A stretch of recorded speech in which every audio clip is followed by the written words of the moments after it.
여러분은 단 하루의 전투로 30만 대군이 지도해서 사라진 전쟁을 알고 계십니까? 그것도 화약도 총도 없던 시대에 벌어진 사건입니다. 세계 전쟁사를 통틀어 이 정도 규모의 군대가 단 한 번의 작전 실패로 사실상 전투력을 상실한 사례는 극히 드뭅니다. 그리고 그 중심에는 단 한 사람의 이름이 있습니다. 을지문덕. 오늘 우리는 전설과 영웅담으로만 소비되어 온 살수대첩을 신화가 아니라 전쟁사와 군사 전략의 시선으로 완전히 해부해보려 합니다. 이 전투가 어떻게 가능했는지, 왜 수나라의 대군은 무너질 수밖에 없었는지, 그리고 이 승리가 동아시아의 역사를 어떻게 바꾸었는지를 차례대로 따라가 보겠습니다. 7세기 초 동아시아는 거대한 힘의 균형이 흔들리던 시대였습니다. 중국 대륙을 통일한 수나라는 정치, 경제, 군사 모든 면에서 압도적인 초강대국이었습니다. 대운하 건설로 국가의 물류 시스템을 완성했고 중앙집권 체제를 통해 엄청난 동원 능력을 확보했습니다. 황제 양제는 자신이 이룩한 이 거대한 힘을 바탕으로 주변 국가들을 굴복시키고 천하의 지배자로 군림하려 했습니다. 그 마지막 장애물이 바로 고구려였습니다. 수나라에게 고구려는 단순한 국경 국가가 아니라 제국의 권위를 시험하는 존재였습니다. 반드시 무너뜨려야 할 대상이었던 것입니다. 기록에 따르면 수나라가 고구려 원정을 위해 동원한 병력은 100만을 넘습니다. 물론 이 숫자에는 과장이 포함되어 있을 가능성이 높습니다. 그러나 분명한 것은 당시 세계 최대 규모의 원정군이었다는 사실입니다. 전투 병력만 수십만, 여기에 보급과 수송을 담당하는 인원까지 포함하면 상상을 초월하는 규모였습니다. 문제는 이 거대한 군대가 움직이기 위해 필요한 식량과 물자였습니다. 군사학에서 가장 중요한 요소는 병력의 숫자가 아니라 그 병력을 얼마나 오래 유지할 수 있느냐입니다.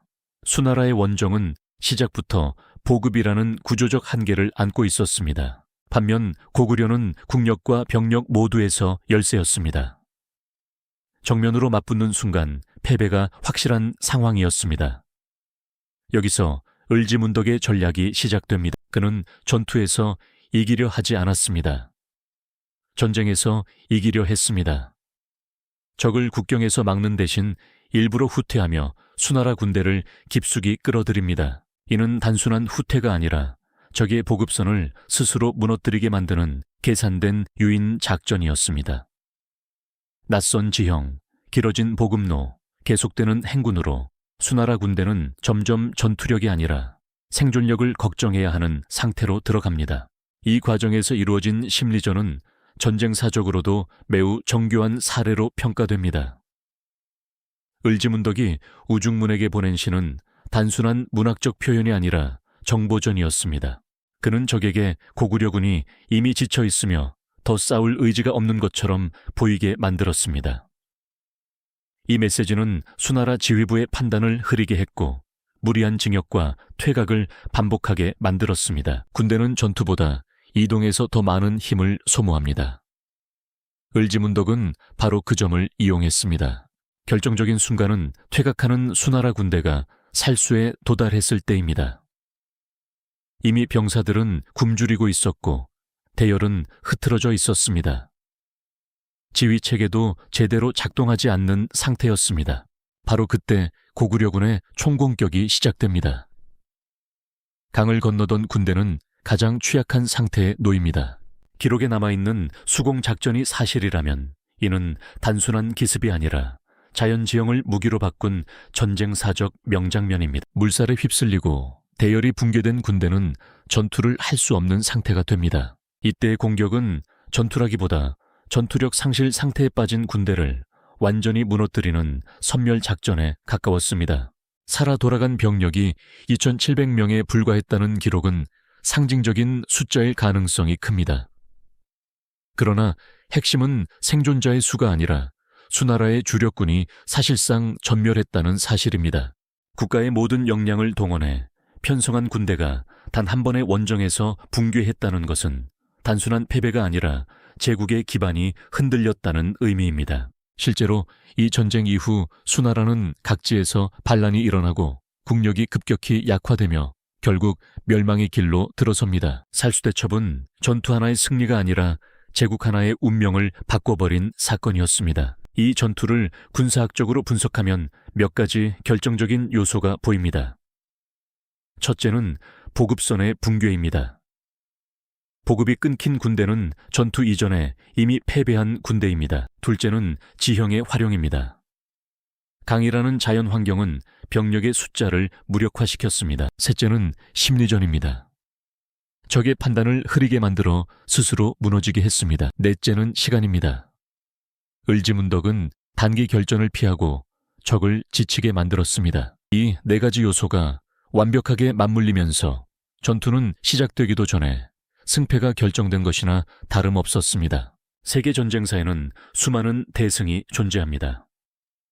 한니발의 칸네 전투, 잉글랜드 장궁병이 프랑스 기사단을 무너뜨린 아젠쿠르 전투, 몽골 기병의 기동전 등 전술적으로 뛰어난 사례들은 많습니다. 그러나 살수대첩의 가장 큰 특징은 병력과 국력 모두 열세였던 국가가 초강대국의 총력전을 붕괴시켰다는 점입니다. 이것은 단순한 전술적 승리가 아니라 전략적 승리였습니다. 전쟁의 목적 자체를 무너뜨린 승리였습니다. 현대 전쟁에서도 이 교훈은 그대로 적용됩니다. 첨단 무기와 정보 기술이 등장했지만 전쟁의 본질은 변하지 않았습니다. 보급이 무너지면 어떤 군대도 오래 버틸 수 없고 지형을 이해하지 못하면 숫자의 우위는 의미가 없으며 잘못된 정보는 지휘관의 판단을 무너뜨립니다. 살수대첩은 1400년이 지난 지금도 군사교과서에서 연구되는 이유가 바로 여기에 있습니다. 을지문덕은 단순히 전투를 잘 지휘한 장수가 아니었습니다.